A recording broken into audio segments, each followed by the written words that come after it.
Nongeye kubasuhuza ndabashimiye ko mukomeje gukurikira umurongo wa Logos 26 tuganira ku ngingo nyinshi zitandukanye dukoresha ubwenge cyangwa se ubuhanga bw'ikirenga bwitwa filozofiya. Filozofiya idufasha kuba no kubaho. Uyu munsi ndagira ngo criticizinge cyangwa nibaze ku kibazo cyanje mu mutwe ejo.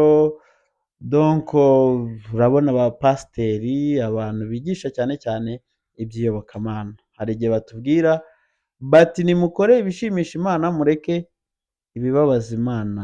Rimwe na rimwe rero nkavuga nti ese bazi uruhererekane rw'ibiriho icyo twita etre, ku buryo batugira inama y'ibyo gukora n'ibyo kureka. Urugero, Imana iri mu cyiciro cya simple beings, mu gihe ibindi biriho byose cyangwa etre biba biri composed.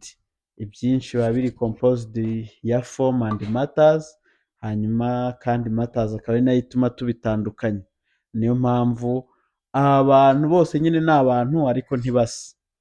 Ariko se mu Mana habamo iyo property making a difference?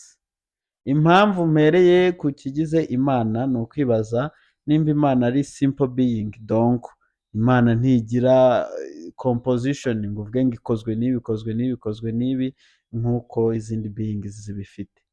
Buriya ndagira ngo ngere ku ngingo ivuga ku kubabara no kwishima.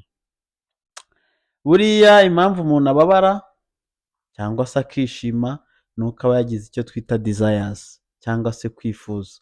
Wifuje ikintu ntiwakigezeho bityo urababara, wifuje ikintu ntiwakibona urababara. Impamvu wishima ni uko wifuje ikintu ukakibona bityo ukumva biguteye umunezero ukishima.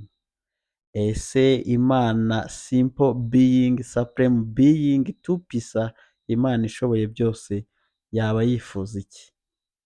Tuvuge ko yifuza ko tuyikorera neza, igihe tutakoze neza ubwo twaba twayimye ibyo yifuzaga, bityo Imana nayo hari igihe yifuza ibintu ntibibone. Ese ubwo yaba igishoboye byose? Iyo pasiteri avuze ngo nimukore ibyiza mushimisha Imana, mureke ibibi mutababaza Imana, aba ashaka kuvuga iki? Imana irababara ikicwa n'agahinda nk'uko muntu abigenza? Imana ijya yishima igatwenga ku buryo ishobora no gutwarwa n'ibinezaneza bitewe wenda n'amasengesho wayibwiye cyangwa uburyo wayishimishije, ikaba yagukorera ikintu cyiza kurusha abandi? Cyangwa Imana ifite uburyo ikoramo ibintu byayo bitandukanye nuko twebwe tubitekereza?